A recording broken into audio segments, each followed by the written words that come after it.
कुछ लोग मुझसे बोलते हैं कि तेरे अंदर नेगेटिव क्यों है अम्बेडकर जी को लेके, नेगेटिव थॉट्स क्यों हैं? वो तो इतने पढ़े लिखे थे, इतनी डिग्रियां थी उनके पास, सबसे ज्यादा डिग्रियां थी उनके पास, उतने बड़े बड़े काम किए थे, उन्होंने संविधान लिखा था।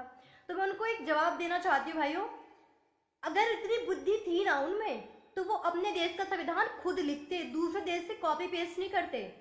और रही बात, कॉपी पेस्ट भी किया तो उसे ढंग से अरेंज भी नहीं किया। कितने आर्टिकल ऐसे हैं जो एक दूसरे को क्रैश कर रहे हैं। और रहे बहुत बड़े बड़े काम, तो हाँ, रिजर्वेशन एक देश को कोड दे दिया है, कोड का। अगर हमारे देश में कैंसर का ट्रीटमेंट नहीं है तो उसकी वजह सिर्फ अम्बेडकर है। अगर हमारे देश में करप्शन है तो उसकी वजह सिर्फ अम्बेडकर है। अगर हमारे देश के साइंटिस्ट या हमारे देश का मंगलयान मंगल ग्रह पर नहीं पहुंच पाता है तो उसकी वजह सिर्फ अम्बेडकर है।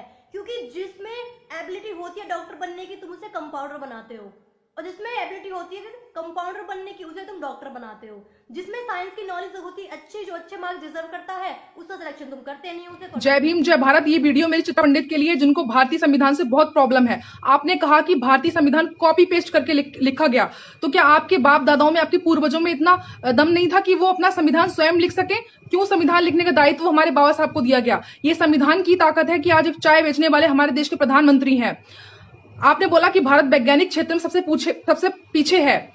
आप अगर पढ़ी लिखी होती, आप कैसे बेतुके सवाल कर रही हैं? आप, मुझे तो लगता नहीं कि आप पढ़ी लिखी हैं, क्योंकि भारत पहला ऐसा देश है जो सबसे पहले मंगल ग्रह पर पहुंचा है। उससे पहले अमेरिका, नासा, चीन सब कोशिश करके थक गए, लेकिन भारत पहला ऐसा देश है जो सबसे पहले मिशन मंगल पर पहुंचा।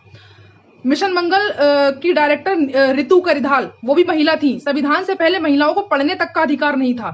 ये संविधान ही है जिसकी वजह से महिलाओं को आज फुल फ्रीडम है, पढ़ने का अधिकार है, अपनी मर्जी से नौकरी करने का अधिकार है। संविधान से पहले महिलाओं को घर से बाहर निकलने तक की भी आजादी नहीं थी। और आपको ऐसे संविधान से परेशानी है तो पाकिस्तान चली जाइए, आपको दूसरे